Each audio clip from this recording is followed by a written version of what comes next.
ओम शांति।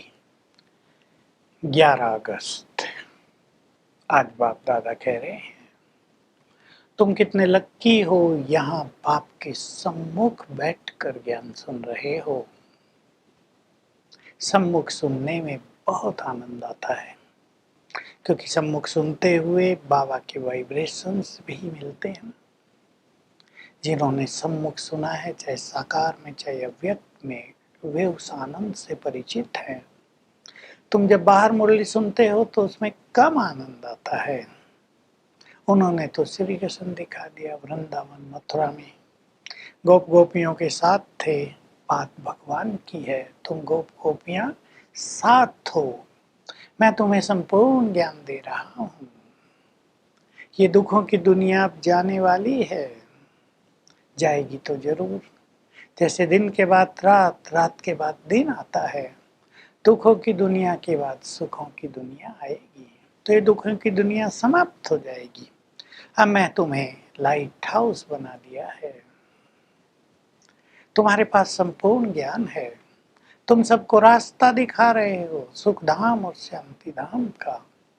संसार में कोई भी बस यही बात नहीं जानते कि हम आत्मा एक्टर हैं, अपना अपना पार्ट बजा रहे हैं। आत्मा में ही संस्कार हैं, ये सारा पार्ट आत्मा में ही भरा हुआ है। आत्मा एक्टर है, शरीर लेकर यहाँ पार्ट बजाती है। आत्मा जब शरीर से मिलती है तो ही पाठ चालू होता है। किसी को ये पता नहीं कि हम सब परम धाम के वासी हैं। हम वहाँ थे, वहाँ से आए यहाँ पाठ बजाने के लिए। अब हमें पावन बनकर घर जाना है, बाबा हमें ले जाने आया है। लेकिन उससे पहले हिसाब किताब चुकता करना होगा, पावन बनना पड़ेगा। मैं तो सबको ले जाऊंगा। मैंने तुम्हें आकर राजयोग सिखा दिया है, ज्ञान दे दिया है, आत्मा का भी अपना भी। अब राजयोग तुम्हें करना है। ऐसे नहीं तुम मेरे बन गए तो तुम्हारी बुद्धि स्थिर हो जाएगी, उसकी तुम्हें मेहनत करनी पड़ेगी। क्योंकि विश्व की राजाई तुम्हें मिलती है, सहज प्राप्ति नहीं है, छोटी प्राप्ति नहीं है। तो मेहनत तो करनी पड़ेगी, योग लगाने की मेहनत। ये योग एक अग्नि है जिससे तुम आत्मा पावन बन जाते हो। ऐसे नहीं आत्मा को कोई अग्नि में डालने से पावन बना दिया जाता है। सीता के लिए दिखा दिया, अग्नि से पास कराया पावन बनाने के लिए। परंतु तुम सब सीताएं हो। अग्नि से पास करने की बात नहीं, ये योग ही अग्नि है। इससे तुम्हारी सारी ये पवित्रता सारी कट निकल जाती है।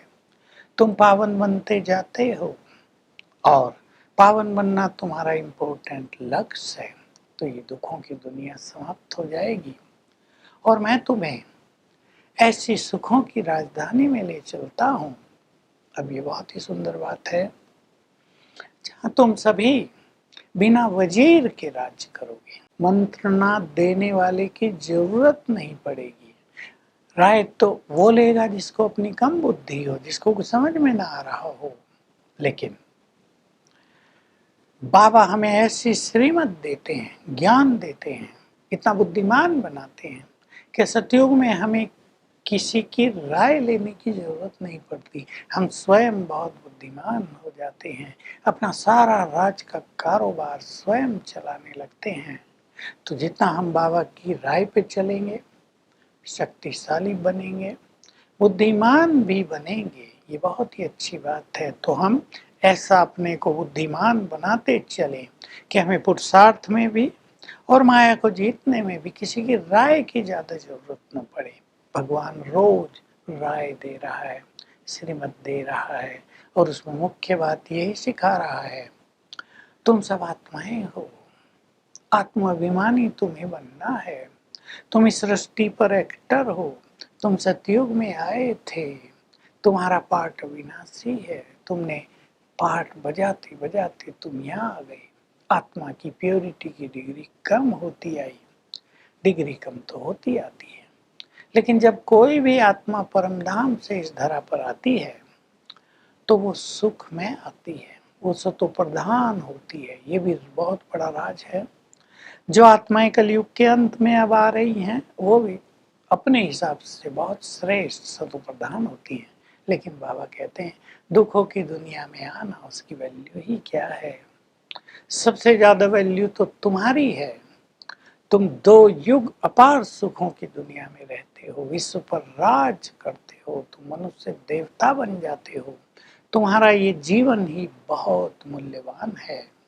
तो इस तरह बाबा हम सबको कह रहे हैं, बाप सबसे मीठी सैक्रीन है, प्यार का सागर है, स्वीट, मोस्ट स्वीट है।